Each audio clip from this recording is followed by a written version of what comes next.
Hello साथियों, कैसे हैं आप सभी। कोरोना काल में उम्मीद है आप सभी अपने घरों में सुरक्षित होंगे और बेहतर होंगे।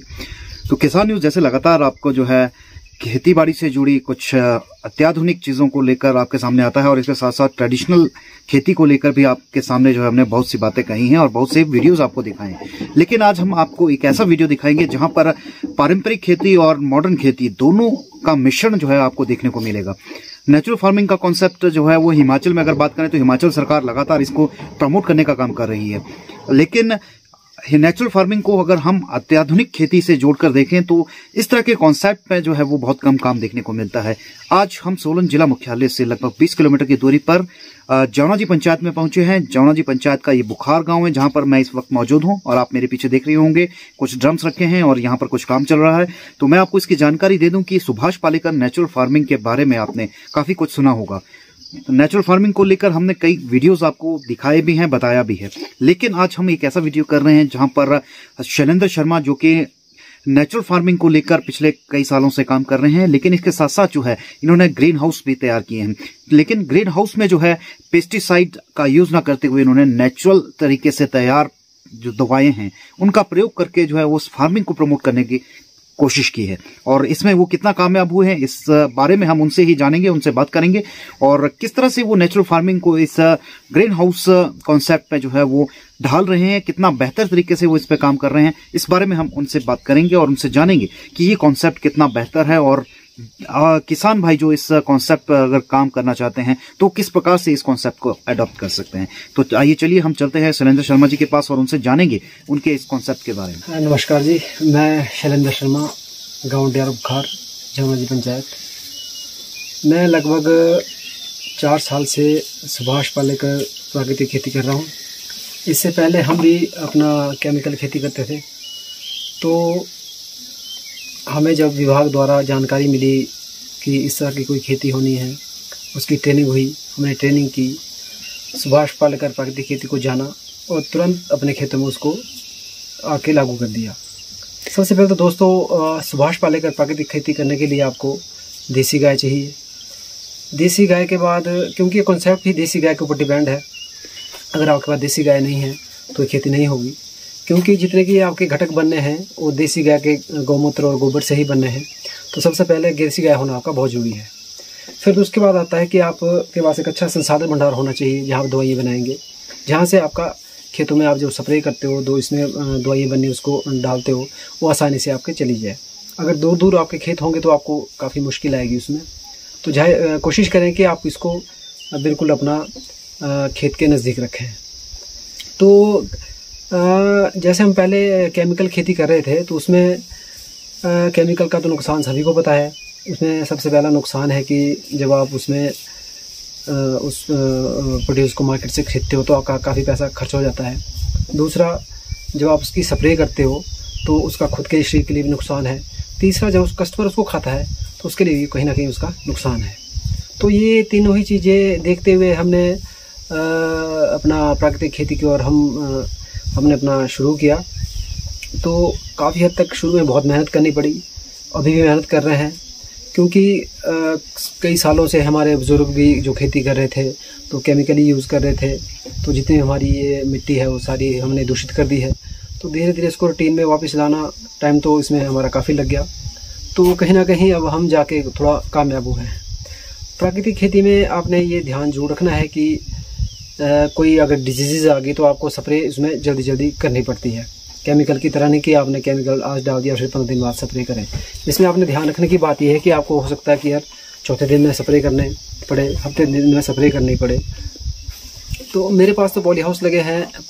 प्राकृतिक खेती को अडॉप्ट करने का मकसद यही था कि जितना भी पॉली हाउसेज में खादें डलती हैं, स्प्रे आती हैं, काफ़ी कॉस्टली हैं, क्योंकि सारा सिस्टम जो ये ड्रिप से होना है। जो नॉर्मल खादें आती हैं आपकी वो उसमें कम डलती हैं और दूसरी जितनी भी आपकी घुलनशील खादें होती हैं वो डलती हैं, तो काफ़ी ज़्यादा महंगी हैं। वो 100 रुपये kg से लेकर 150-200 रुपये किलो तक है। उसमें काफ़ी हमारा पैसा खर्च हो जाता था। लेकिन ये सुभाष पालेकर जब प्राकृतिक खेती हमने शुरू की तो इसमें हमारा सिर्फ जो खर्च है शुरू में वो देसी गाय लाने के लिए हुआ है, पर उसमें भी हमें गवर्नमेंट ने सब्सिडी दी है। और दूसरा, जो जितने भी हमने दवाई बनानी है, आप ड्रम देख रहे हैं, ये ड्रम वगैरह लेने पड़ते हैं, तो उसमें भी गवर्नमेंट ने सब्सिडी दी है, तो काफ़ी हद तक गवर्नमेंट काफ़ी हेल्प कर रही है।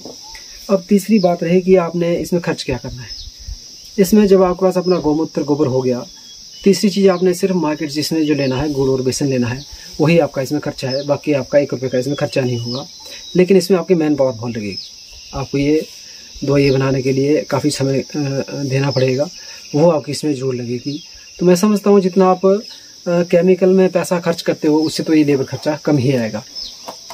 तो शैलेंद्र जी, 4 सालों के रिजल्ट की अगर हम बात करें तो 4 साल आपको इस फार्मिंग को, नेचुरल फार्मिंग को करते हुए कैसा रिजल्ट आप देखते हैं इसका?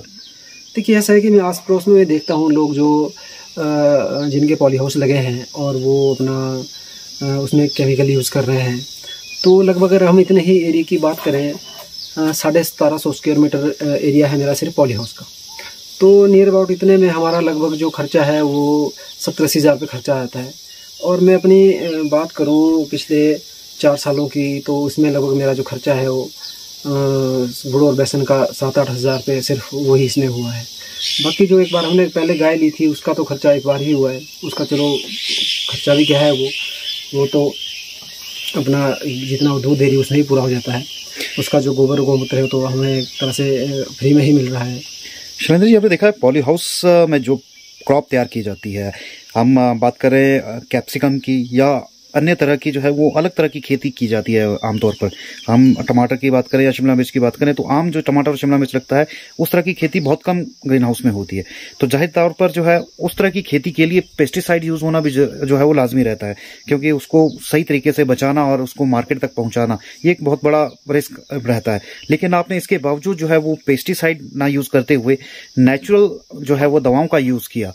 तो ये कैसे आपने मन में आया कि आप ग्रीन हाउस, क्योंकि आपको सब्सिडी भी मिली है लेकिन इसके बावजूद भी आपका पैसा इसमें लगा है और उस पैसे को भी पूरा करना है, आपने अपनी आमदनी को भी बढ़ाना है, लेकिन इसके बावजूद आपने जो है नेचुरल फार्मिंग का रिस्क उठाया, तो क्या कॉन्सेप्ट था और ये कितना आपके लिए फायदेमंद रहा? देखिए हेमंत जी, ऐसा है कि अब मैं एक चीज़ आपको बताता हूँ कि जैसे मान लेते हैं हमें बुखार हो गया।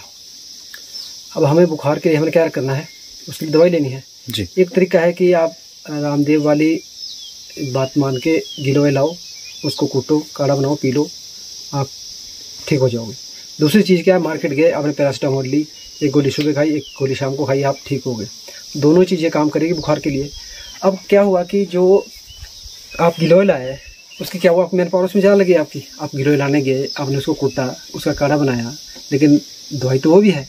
और दूसरी चीज़ है पौधा है, पौधे में क्या है, बीमारी आएगी, फंगस। आप बाजार से दवाई खरीद के स्प्रे कर लो या खुद आपने खट्टी लस्सी या जीवामृत की स्प्रे कर लो, सिर्फ फंगिसाइड ही डालना है ना आपने। तीसरी चीज़, आप पौधे को मान लेते नाइट्रोजन चाहिए। अब नाइट्रोजन आप उसको केमिकल से दे रहे हो और या सह फसलें साथ लगा के दे रहे हो, हवा से लेके दे रहे हो, पौधे को मतलब नहीं है, उसको नाइट्रोजन चाहिए।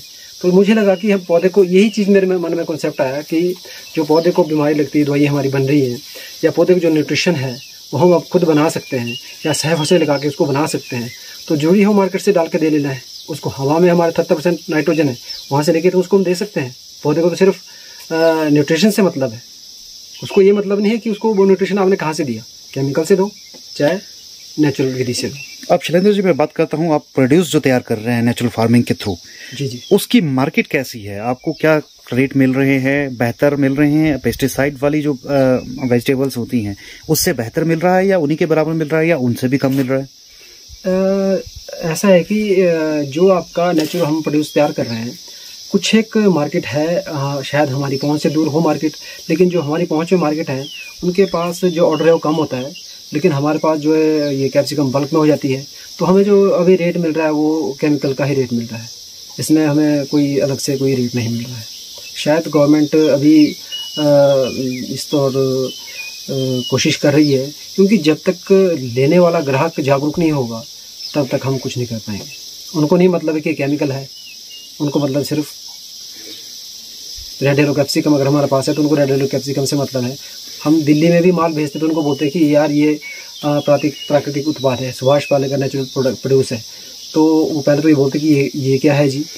अच्छा, दूसरी चीज़ उनको समझा भी दिया तो वो बोलते हैं कि यार कस्टमर को नहीं हमारे मतलब कि केमिकल से पैदा है चाहे नेचुरल तरीके से पैदा है, उनको प्रोड्यूस से मतलब है और सस्ता उनको मिलना चाहिए बस। मैं एक सवाल आपसे पूछना चाहूँगा, कोई कस्टमर अगर मार्केट में सब्जी लेता है, कोई प्राकृतिक खेती से तैयार फसल है या मतलब शिमला मिर्च है या पेस्टिसाइड से तैयार शिमला मिर्च है, दोनों में कैसा डिफरेंस किया जा सकता है? कैसे कोई कस्टमर जो है वो पता कर सकता है कि ये प्रोड्यूस जो है वो पेस्टिसाइड वाला है या फिर ये नेचुरल उसमें है?